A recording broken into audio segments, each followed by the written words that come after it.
इस चुनाव के बाद बीआरएस की दुकान हमेशा के लिए बंद हो जाएगी। ఈ ఎన్నికల తర్వాత బీఆర్ఎస్ యొక్క దుకాణం ఏదైతే ఉందో అది శాశ్వతంగా మూతపడిపోతుంది। और बीआरएस इस इलेक्शन में वो इनडायरेक्टली बीजेपी के साथ रहने से वो एक भी सीट जीत नहीं पाएंगे। స్నేహితులారా, ఇండైరెక్ట్ గా అంటే పరోక్షంగా భారతీయ జనతా పార్టీ మద్దతుతో ఉన్న తర్వాత ఎప్పుడైతే బీఆర్ఎస్ వాళ్ళతో కలిసి పోటీ చేయాలనుకుంటుందో లేదా పరోక్షంగా మద్దతిస్తుందో అప్పుడు ఒక్క సీటు కూడా గెలిచే అవకాశం ఎంత మాత్రమూ లేదు।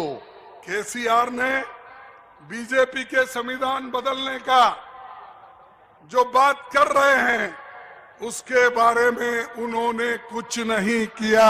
రాజ్యాంగాన్ని మార్చాలనేటటువంటి మాట భారతీయ జనతా పార్టీ చెబుతున్నప్పటికీ కూడా కేసీఆర్ గారు బీఆర్ఎస్ గాని ఎప్పుడూ దానికి వ్యతిరేకంగా నోరు మెదపడం లేదు, ఒక్క మాట కూడా మాట్లాడడం లేదు। कांग्रेस की 5 न्याय गारंटी 25 गारंटी प्रधानमंत्री जी इतना डर गए हैं कि अब बात पर झूठ बोलकर लोगों को गुमराह कर रहे हैं। స్నేహితులారా, కాంగ్రెస్ ఇచ్చినటువంటి 5 న్యాయాలు 25 గ్యారెంటీలు విన్న తర్వాత ప్రధానమంత్రి గారు ఎంత భయపడుతున్నారంటే ఇప్పుడు వారు అబద్ధాలు కూడా చెప్పడం ప్రారంభించారు। मोदी के बातों पे लोग हंस रहे हैं। మోడీ గారి మాటల మీద ప్రజలు నవ్వుతూ ఉన్నారు। कभी मटन की बात करता है, ఎప్పుడైనా మటన్ మాట మాట్లాడతారు, कभी मुगल की बात करता है, ఎప్పుడైనా మొఘల్ సామ్రాజ్యం గురించి మాట్లాడతారు, कभी मंगल सूत्र की बात करता ఎప్పుడైనా है, మంగళసూత్రాల గురించి మాట్లాడుతూ ఉంటారు, कभी भैंस की बात करता है। ఎప్పుడైనా బర్రెల గురించి మాట్లాడతారు। ये है मोदी। ఇది మోడీ।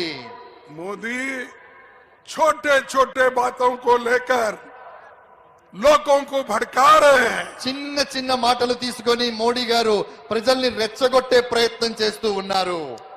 और लोगों को ये कह रहे तुम्हारे पास 2 एकड़ जमीन है तो 1 एकड़ कांग्रेस वाले छीन के दूसरों को देंगे। ఎంతవరకు దిగజారి మాట్లాడుతున్నారంటే మీ దగ్గర 2 ఎకరాల భూమి గనక ఉన్నట్టయితే 1 ఎకరాన్ని కాంగ్రెస్ పార్టీ లాక్కొని అది ఇంకొకరికి ఇస్తారు అని కూడా చెబుతూ ఉన్నారు।